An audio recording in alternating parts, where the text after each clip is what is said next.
बस की यात्रा। हम 5 मित्रों ने तय किया कि शाम 4 बजे की बस से चलें।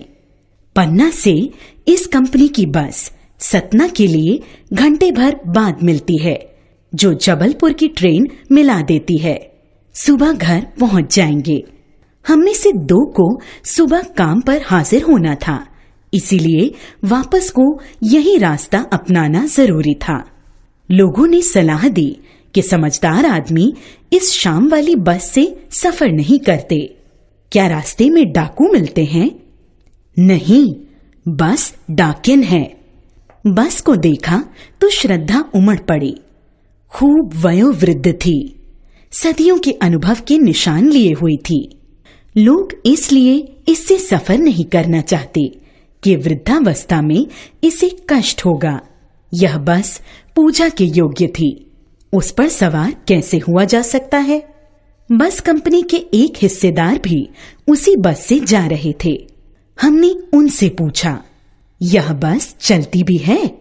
वह बोला, चलती क्यों नहीं है जी, अभी चलेगी। हमने कहा, वही तो हम देखना चाहते हैं, अपने आप चलती है यह? हाँ जी, और कैसे चलेगी? गजब हो गया, ऐसी बस अपने आप चलती है।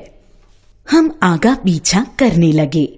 डॉक्टर मित्र ने कहा, डरो मत, चलो, बस अनुभवी है, नई नवेली बसों से ज्यादा विश्वसनीय है। हमें बेटों की तरह प्यार से गोद में लेकर चलेगी। हम बैठ गए।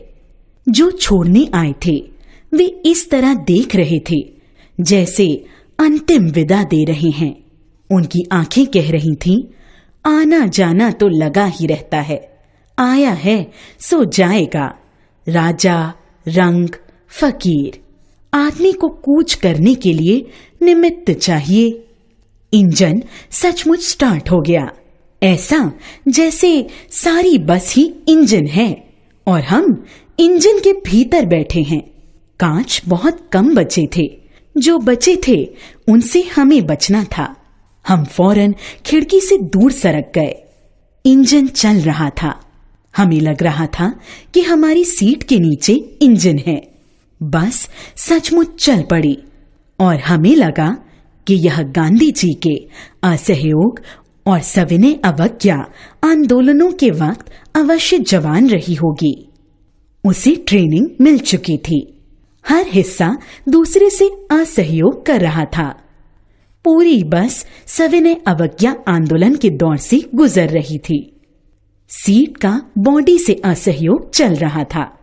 कभी लगता सीट बॉडी को छोड़कर आगे निकल गई है, कभी लगता सीट को छोड़कर बॉडी आगे भागी जा रही है। 8-10 मील चलने पर सारे भेदभाव मिट गए। यह समझ में नहीं आता था कि सीट पर हम बैठे हैं या सीट हम पर बैठी है। एकाएक बस रुक गई। मालूम हुआ कि पेट्रोल की टंकी में छेद हो गया है।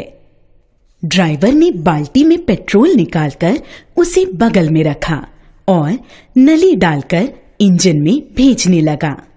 अब मैं उम्मीद कर रहा था कि थोड़ी देर बाद बस कंपनी के हिस्सेदार इंजन को निकालकर गोद में रख लेंगे और उसे नली से पेट्रोल पिलाएंगे, जैसे माँ बच्चे के मुंह में दूध की शीशी लगाती है। बस की रफ्तार अब 15-20 मील हो गई थी। मुझे उसके किसी हिस्से पर भरोसा नहीं था। ब्रेक फेल हो सकता है, स्टीयरिंग टूट सकता है। प्रकृति के दृश्य बहुत लुभावने थे। दोनों तरफ हरे भरे पेड़ थे जिन पर पक्षी बैठे थे। मैं हर पेड़ को अपना दुश्मन समझ रहा था। जो भी पेड़ आता डर लगता कि इससे बस टकराएगी। वह निकल जाता तो दूसरे पेड़ का इंतजार करता। झील दिखती तो सोचता कि इसमें बस गोता लगा जाएगी। एकाएक फिर बस रुकी। ड्राइवर ने तरह तरह की तरकीबें की, पर वह चली नहीं।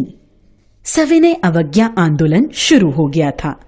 कंपनी के हिस्सेदार कह रहे थे, बस तो फर्स्ट क्लास है जी, यह तो इत्तेफाक की बात है।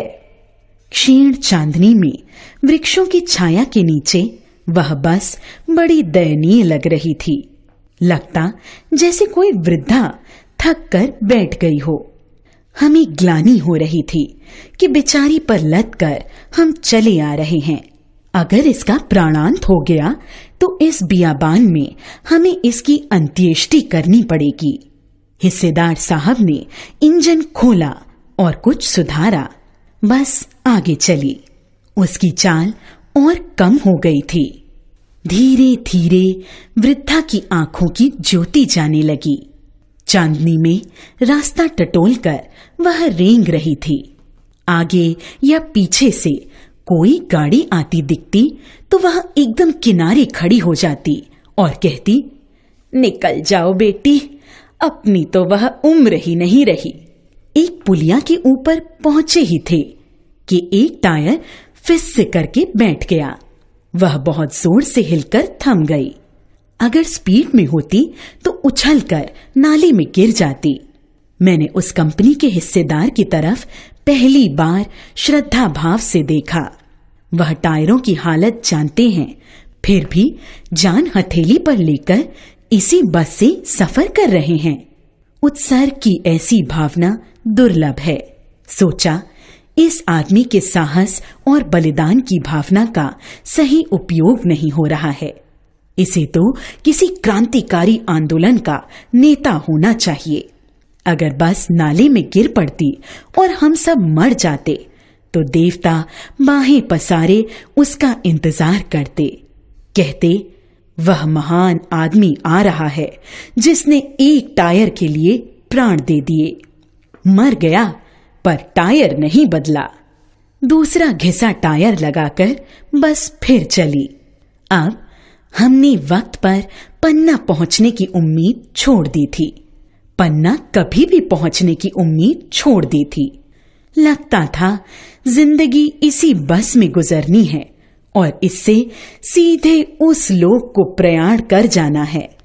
इस पृथ्वी पर उसकी कोई मंजिल नहीं है। हमारी बेताबी तनाव खत्म हो गए। हम बड़े इत्मीनान से घर की तरह बैठ गए। चिंता जाती रही। हंसी मजाक चालू हो गया।